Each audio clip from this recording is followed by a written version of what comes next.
రాజమండ్రిలో కేంద్ర పౌర విమానయాన శాఖ మంత్రి కింజరపు రామ్మోహన్ నాయుడు మీడియా ప్రతినిధుల సమావేశంలో మాట్లాడారు.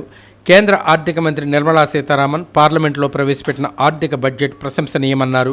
వరుసగా 9వ కేంద్ర బడ్జెట్ను ప్రవేశపెట్టిన నిర్మలా సీతారామన్ దేశాభివృద్ధి, ఆర్థిక క్రమశిక్షణ, మౌలిక సదుపాయాలు, విద్య, ఆరోగ్యం, రైతులు, యువత మీద ప్రత్యేక దృష్టి పెట్టారని అన్నారు.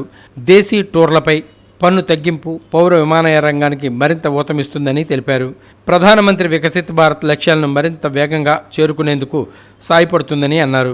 అదేవిధంగా పౌర విమానాల విడి భాగాలపై ట్యాక్స్ తగ్గించడం శుభ పరిణామమని అన్నారు. దేశానికి మరింత ప్రగతిని, సుస్థిర అభివృద్ధిని తీసుకురాగలిగిందని ఆయన చెప్పారు.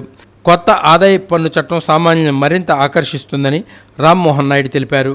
7 నగరాల మధ్య హైస్పీడ్ కారిడార్లు, టూరిజం అభివృద్ధికి ప్రత్యేక ప్రణాళిక, డేటా సెంటర్లను తోడ్పడడం ద్వారా ఇవ్వడం, ఇలా బడ్జెట్ 2026-27లోని ప్రతి అంశం ప్రగతిని సూచిస్తుందని అన్నారు. ఉపాధి కల్పన దిశగా బడ్జెట్ను తయారు చేయడం విశేషమన్నారు. ఇది ఉపాధి, పెట్టుబడిదారుల నమ్మకానికి దోహదపడుతుందని స్పష్టం చేశారు.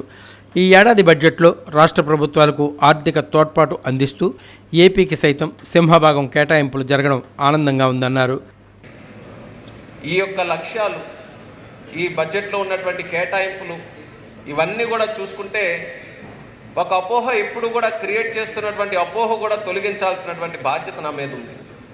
ఎప్పుడు కూడా కేంద్ర బడ్జెట్ పెట్టిన తర్వాత ఏ రాష్ట్రాల్లో ఎన్నికలు జరుగుతున్నాయో ఆ ఎన్నికల కోసమే బడ్జెట్ అని చెప్పి ప్రతిసారి కూడా ఒక వాదన తీసుకొని వస్తుంటారు. బడ్జెట్ చూడండి, ఇప్పుడున్న రాష్ట్రాలు చూడండి,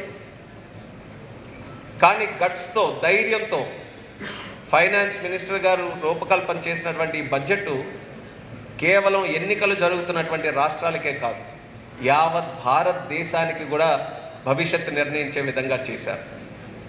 అది ఒక రకంగా చేయాలన్నా ఎంతో ధైర్యం కావాలి.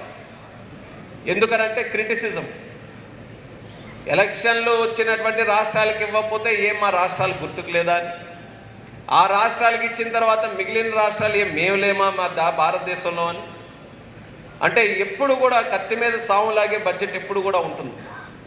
కానీ అటువంటి క్లిష్టమైనటువంటి ఆ పరిస్థితుల్లో కూడా, ఒత్తిడిలో కూడా భారతదేశ భవిష్యత్తుని నిర్ణయించుకొని రాజకీయాలని పక్కన పెట్టి 140 కోట్ల మంది భారతీయులు వాళ్ళ భవిష్యత్తుని నిర్ణయించే విధంగా ఈ కేంద్ర బడ్జెట్ పెట్టారన్నది